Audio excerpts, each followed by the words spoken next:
let me share a short story about my own experience with my lack of cultural capital. When I was first hired at Western Illinois University 19 years ago, I was assigned a faculty mentor.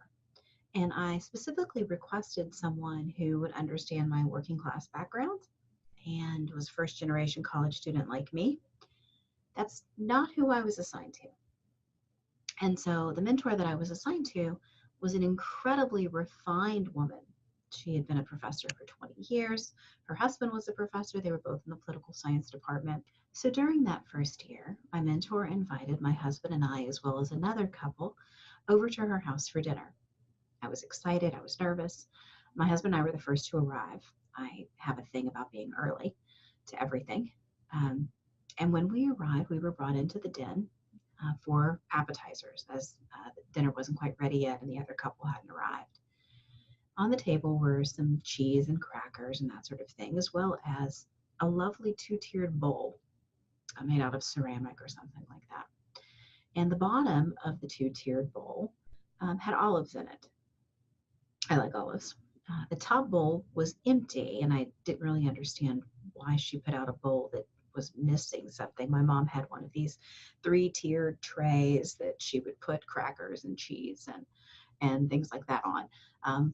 But this one, the top was empty. So, okay, the top was empty.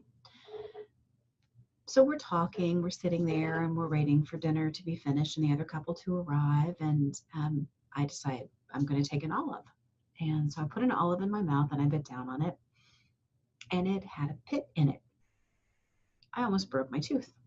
Never in my life had I ever had an olive that still had the pit in it, because all the olives that I'd ever eaten growing up were pitted, and most of them had pimentos in it, the little red pepper things.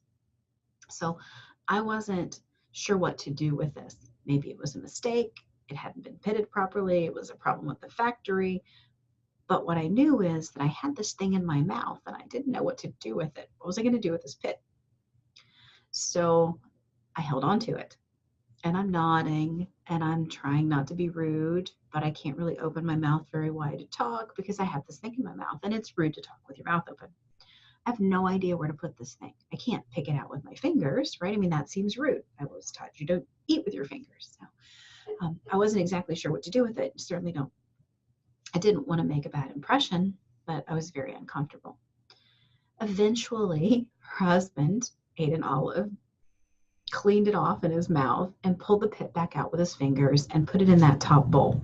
That's what that second bowl was for. It was for the pits. Never had I seen something like that. I didn't know what to do. So now I knew what to do with my olive pit, even though it was a little bit uncomfortable, and I could continue to eat more olives and actually talk now that I didn't have something in my mouth. But that experience was really humiliating for me because it was a sign that I didn't belong. I didn't have the proper set of knowledge and skills for how to deal with that situation. And that's what we mean when we talk about the hidden rules of social class. There are certain things that you learn about, you have access to, you have exposure to, based on the social class that you grow up in and the kinds of experiences that you have because of that.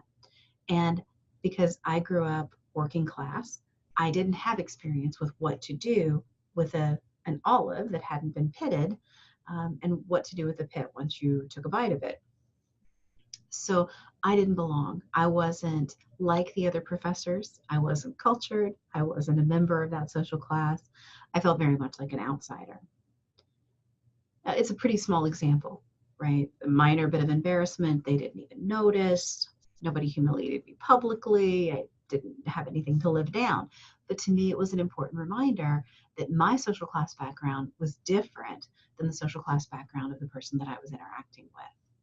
And that, in a sense, is cultural capital, the knowledge of what to do in these kinds of situations, being comfortable in certain kinds of situations.